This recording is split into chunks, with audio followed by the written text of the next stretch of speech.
If you handed me a statement today showing $100,000 and told me you still felt broke, I would not begin by talking about your money. I would begin by talking about your code, not computer code, decision code, the hidden logic running underneath the visible facts of your life, because I have watched thousands of people spend decades in motion and still not get free. And the reason was rarely a lack of income by itself.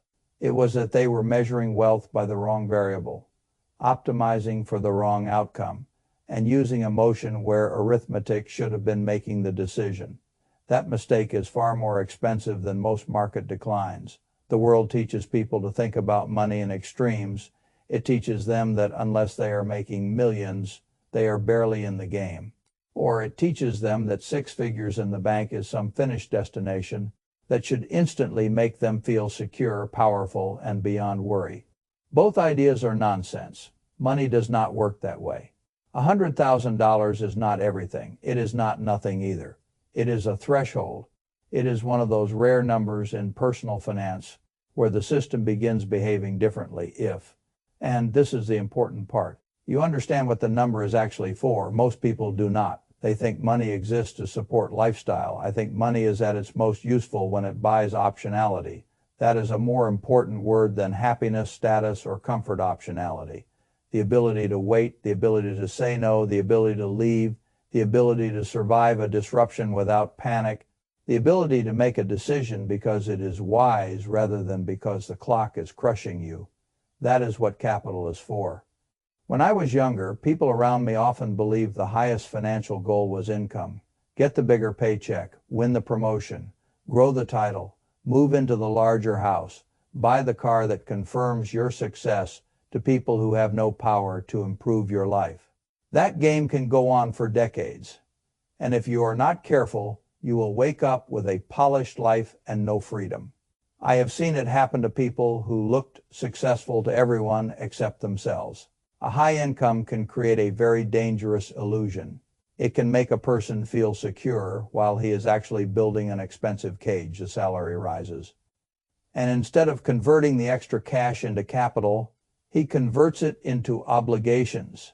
He buys more house, more car, more insurance, more recurring bills, more lifestyle maintenance, more proof that things are going well.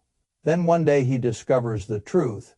His income is high, his optionality is low. That is not wealth. That is dependency with better furniture. I once sat with a man who was earning around $300,000 a year. On paper, most people would have envied him instantly. He lived in the kind of neighborhood people use as shorthand for having made it. The house was large, the mortgage was larger, the taxes were unpleasant, the landscaping had become its own monthly line item. The cars were both expensive, and every part of life had been upgraded just enough that no one expense looked absurd by itself. That is how people get trapped. They rarely destroy themselves with one giant mistake. They do it with 100 respectable upgrades that quietly become permanent. When we went through his numbers without flattery, the picture changed. He was carrying roughly $15,000 a month in fixed expenses before we even reached the category of desire. That meant he was spending around $180,000 a year simply to remain the version of himself he had built. Add taxes, ordinary unpredictability, family obligations, and the whole structure was more fragile than anyone looking at the salary would have guessed. Now compare that with someone earning far less, say $80,000 a year, but living in a modest place, driving a reliable used car bought with cash, keeping housing sane, and refusing to let social comparison dictate the budget. That person may save $20,000 a year instead of 40 or 50, but the math becomes more interesting when you stop staring only at income and start looking at freedom. Who can survive a job loss longer? Who can say no to bad work? Who can take a temporary risk? Who can wait for the better opportunity? Who can cross the first capital threshold faster because life is not devouring every dollar before it learns to multiply? Very often the lower earner with lower fixed costs has the healthier structure. This is why I tell people that wealth and income are cousins, not twins. Income is a flow. Wealth is a position. Income tells you how much comes in. Wealth tells you how much freedom remains after life takes its share. That difference matters more than the culture admits. The culture prefers visible success. Because visible success sells things. It tells you to upgrade. It tells you your life should look like progress before it actually becomes progress. It rewards display. It confuses consumption with arrival. A person living inside that programming will often spend his strongest earning years constructing a lifestyle that keeps him emotionally entertained and mathematically trapped. Then he wonders why the bank account never seems to mean what he thought it would mean. $100,000 begins to matter because, for the first time in many ordinary lives, capital becomes large enough to produce a return you can actually feel. Not feel in the fantasy sense, feel in the arithmetic sense. At $10,000, even a solid annual return barely changes daily life. At 8%, you are looking at $800 a year. That is real money, of course, but psychologically, it still feels like noise. It does not alter the structure of your life. At $100,000, 8% becomes $8,000 a year. That is roughly $667 a month. Now the machine is no longer decorative, it is helping. It may not replace a salary. That is not the point. It is no longer a passenger. And once capital stops being a passenger and begins acting like a worker, your relationship with time changes. That is the real phase shift. Below that level, you are mostly accumulating. Above it, you are beginning to compound. Those are different worlds. Accumulation is you carrying the money. Compounding is the early stage of the money beginning to help carry you. People underestimate how important that psychological transition is. They think freedom begins only when passive income fully covers life. Freedom begins earlier. It begins the moment you stop being forced to rely entirely on fresh labor for every future improvement. That is what I mean by optionality. A person with $100,000 in productive capital and reasonable expenses has something incredibly valuable. He has the ability to make slightly better decisions than he could make at zero, and those slightly better decisions compound through the rest of life. He can endure short disruptions. He can leave a bad situation more easily. He can say no to insulting terms. He can pursue a higher quality opportunity. Even if it takes longer to pay off, he can think. And thinking is one of the first luxuries capital buys. A desperate person does not think clearly, because urgency narrows intelligence. He reacts, he grabs, he accepts. He cannot wait because his structure will not let him wait. The non-desperate person is not automatically wise, but he has room. And room is where wiser decisions live. I have spent a lifetime studying how money behaves, how markets behave, how people behave around both. One of the most profitable observations I ever made was not about stocks. It was about human beings and the way they systematically mismeasure what actually matters. They think comfort matters most. It does not. Comfort adapts quickly. They think status matters. That wears off even faster. They think bigger spending means bigger life. Sometimes it means bigger maintenance. What matters most beyond basic needs is autonomy, control over time, control over attention, control over what kinds of problems you are allowed to have. A person can earn well and still wake up every day inside a structure he cannot challenge, because he must keep feeding it. That is why I dislike the phrase high earner as a substitute for financially strong. I have known too many high earners who were functionally fragile. They had income. Yes, they had no room. They had no buffer. They had no margin for error. They had no patience, because patience requires the ability to survive the waiting period. Margin is one of the most beautiful words in finance. Margin means breathing room. Margin means life can absorb a blow. Margin means a mistake does not instantly become a disaster. Margin means the future is not already sold. Most people do not realize how many of their financial mistakes are really margin problems. They overborrow because there is no room. They stay in bad jobs because there is no room. They liquidate investments at the wrong time because there is no room. They take the first offer, the worst terms, the ugliest debt, because they built a life with no excess capacity. Then they blame the market, the economy, their employer, or luck. Sometimes those things matter, but poor architecture matters too. This is why I do not like asking only how much you earn. I want to know what you keep. I want to know how much of what you keep is real. And I want to know whether your life is optimized for consumption or optionality. That is the central equation.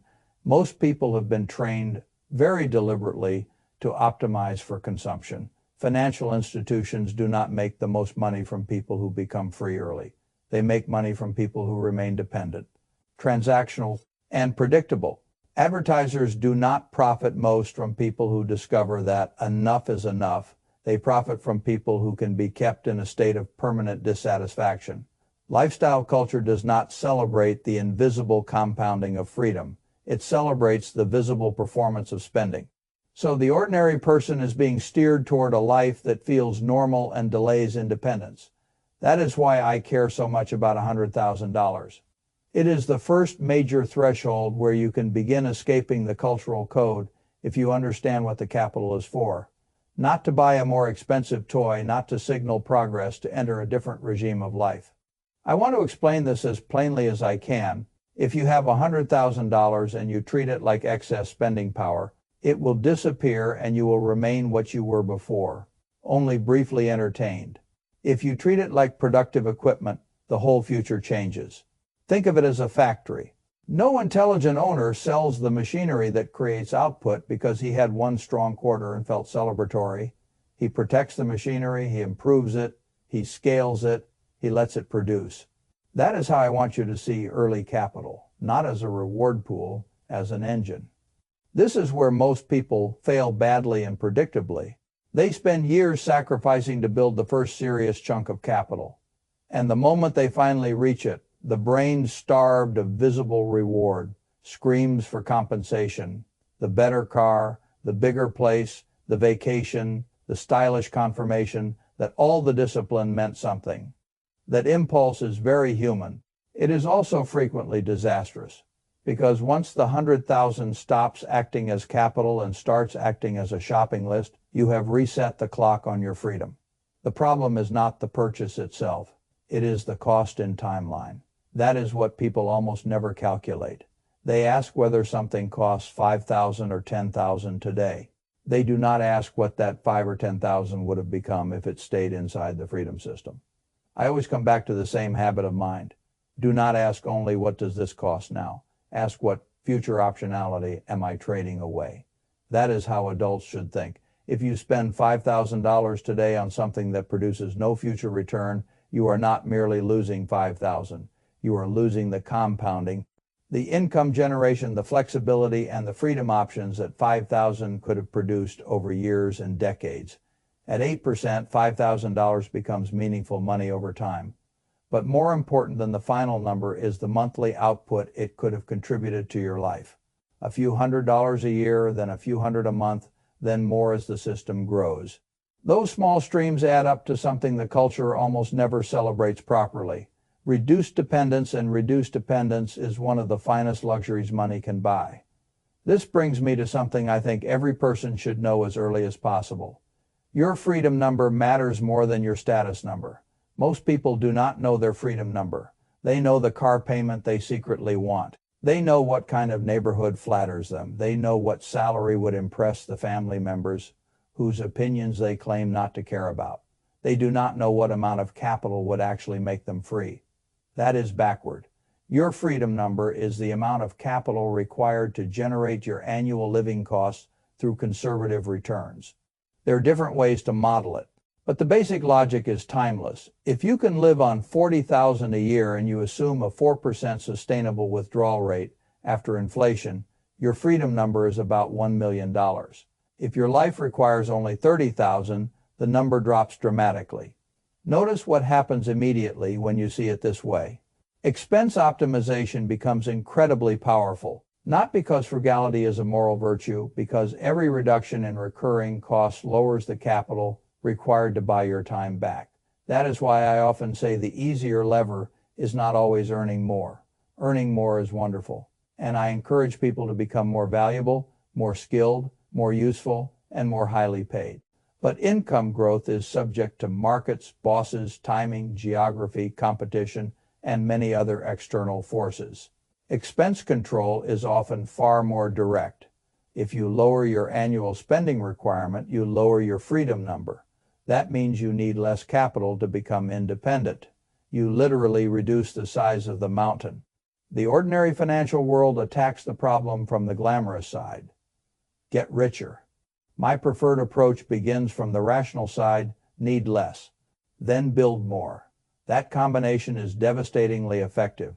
I have watched people chase raises for years while ignoring the structure that was wasting the gains the moment they arrived. They would celebrate the promotion, increase the rent, increase the car, increase the baseline, and then stand in roughly the same place from the perspective that matters, still dependent, still sensitive to disruption, still years away from freedom.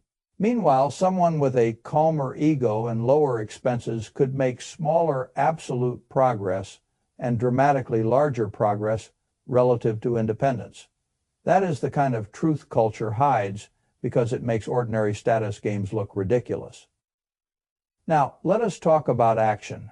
What do you actually do with the first 100,000 once you understand that?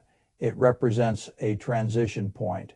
You protect it, you invest it productively, you refuse to confuse it with spending money. For most people, the correct structure is not thrilling. That is another reason I trust it. Broad, low-cost, diversified index funds remain one of the most intelligent tools ever handed to ordinary investors. Simple U.S. market exposure, perhaps international, perhaps some bond allocation depending on age and temperament. Not because clever active management never works. It can, but for households below very high wealth, the extra complexity, cost, and error rate usually consume more than the promised edge. I have spent my life around markets. I know how many ways there are to tell exciting stories about sophisticated strategies. I also know how often those strategies underperform their sales pitch. Simple, broad, diversified, low cost, consistent. That is still where the mathematics remain most honest, but do not miss the real shift. The portfolio is only half the mechanism, the other half is psychological. Once that money enters the freedom system, it needs to become sacred in your own mind. Not sacred in a mystical sense, sacred in an architectural sense. It is no longer idle money. It is no longer a reservoir of future indulgence. It is now part of the machine that buys your time back. You do not casually raid the machine. I have seen this mistake repeated so often that it almost deserves its own category of financial failure. Someone builds 80,000, then 90, then 110. They are finally moving. Then an opportunity arrives, or what calls itself an opportunity, or an emergency arrives, or what calls itself an emergency. They pull out 20,000, then later another 10, then later another 15, because the system already feels broken. So why preserve the purity? Now, before long, the account is back below the threshold that made it powerful. The person tells himself he will rebuild. Sometimes he does. Often he does not with the same energy. That is because momentum, once broken, is not easy to restore. Every time you interrupt the compounding machine, you extend the timeline of your own freedom.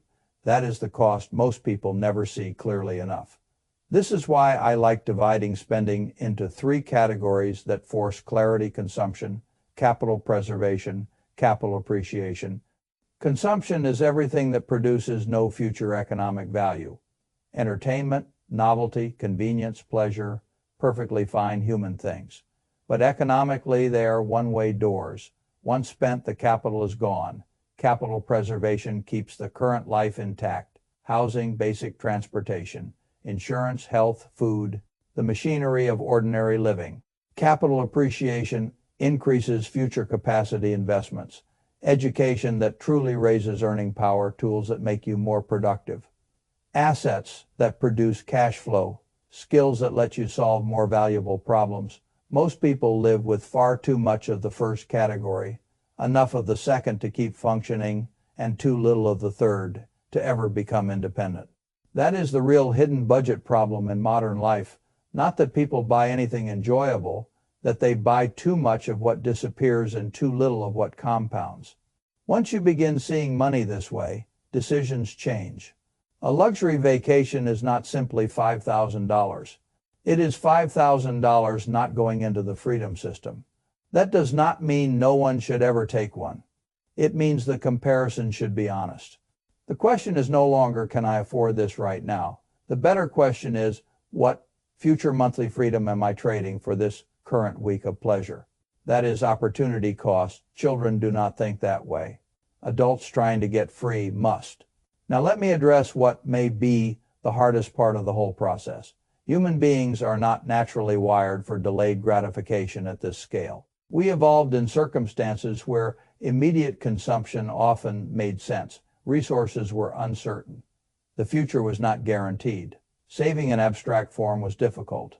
Modern finance asks the brain to do something evolution did not specifically design it to love. It asks you to repeatedly defer visible pleasure in exchange for statistical future autonomy. That is not natural, which is why willpower alone usually fails. I do not trust heroic discipline as a system. I trust automation. Automation is one of the greatest financial inventions available to ordinary people. Not because it is sexy, but because it removes negotiation. The money moves before your emotions get a vote. If your paycheck lands and 20 or 30 or 40% goes directly to investments before you see it in the spending account, you are no longer asking yourself every month whether you have the strength to do the right thing. The right thing already happened. Most people make the opposite mistake.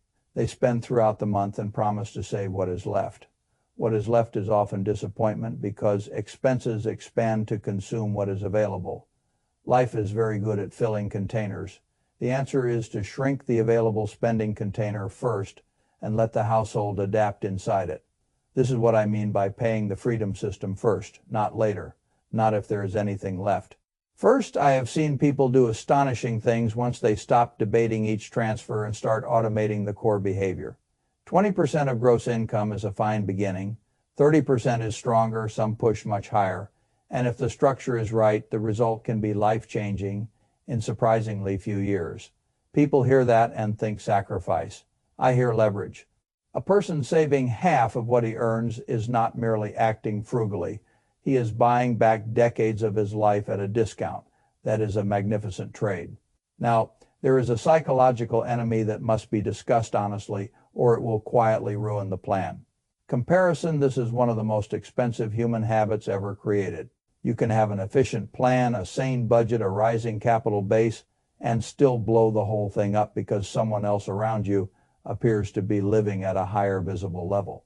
The colleague upgrades the car, the friend buys the bigger house, the sibling posts the resort pictures, the neighbor renovates the kitchen. Your mind, unless carefully trained, begins asking a profoundly stupid question: why am I denying myself when everyone else seems to be doing fine? That question has delayed more freedom than many bear markets, because the people around you are not necessarily free, they are visible. Those are different conditions. A person can look rich and be leveraged to the throat. A person can look restrained and be steadily building a life no boss can ultimately control. I know which one interests me. You should be extremely deliberate about your information environment. Stop marinating your mind in lifestyles built for display. Stop treating consumption as evidence of success. Stop following people whose business model depends on making you feel slightly behind so that spending looks like therapy. Your peer group, your media diet, your daily comparison triggers, all of it matters more than most personal finance books admit. Behavior is contagious, and if you spend your life surrounded by people optimizing for appearance, you will feel strange optimizing for freedom unless you consciously protect the mind. That is not weakness. That is design. The strongest people I know are not people who feel no envy. They are people who understand what envy costs and refuse to finance it. Another important point must be made here. People often object that this way of living sounds too severe. They say life is short. Enjoy it. Do not sacrifice youth for some distant mathematical dream. I understand the appeal of that objection. It sounds humane. It sounds balanced. It also ignores one of the most important findings in the study of human well-being. Beyond a certain threshold, more consumption does not produce proportionately more happiness. Autonomy, however, matters enormously. Financial stress reduction matters enormously. Control over time matters enormously. The ability to choose work rather than merely endure it matters enormously. The ability to say no matters enormously.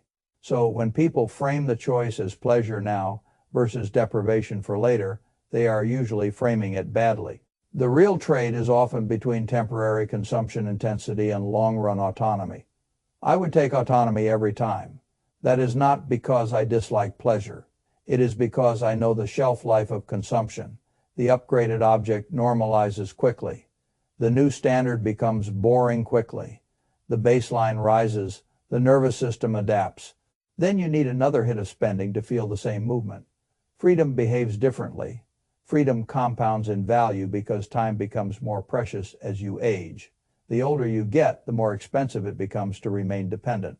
That is why starting early matters so much. Not because compounding is magical in some abstract way. Because each year you delay building the first serious capital base is another year of selling time without constructing enough of the machine that could eventually buy it back.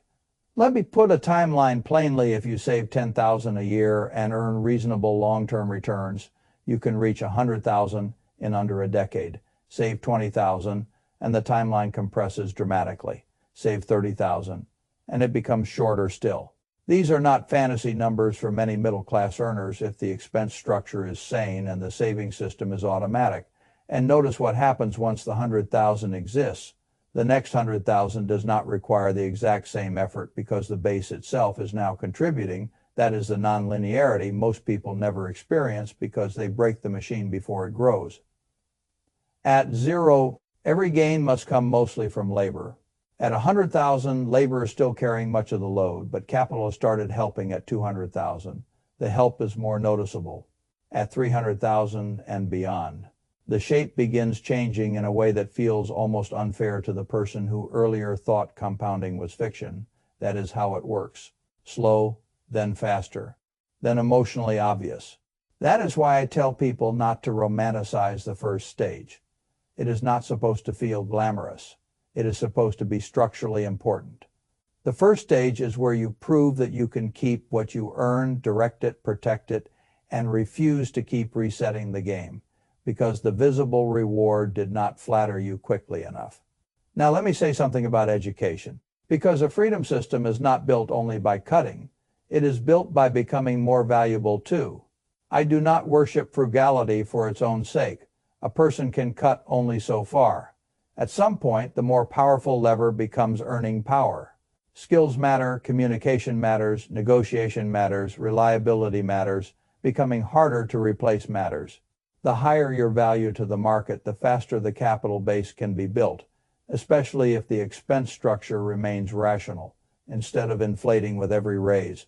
That is the ideal combination: higher value, controlled lifestyle, automatic investing, protected capital. The world does not need you to be brilliant for this to work. It needs you to be consistent and unromantic.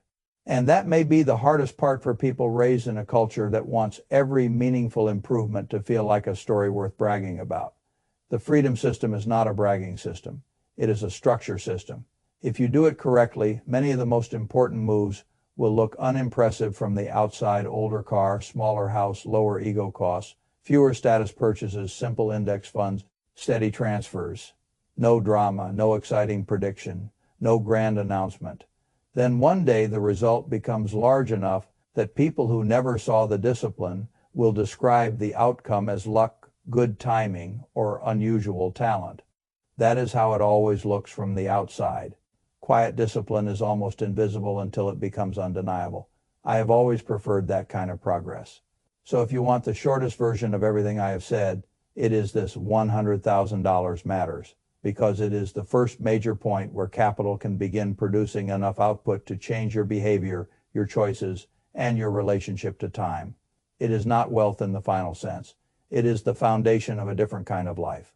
But only if you treat it properly. If you confuse income with freedom, you will remain trapped even at higher salary levels.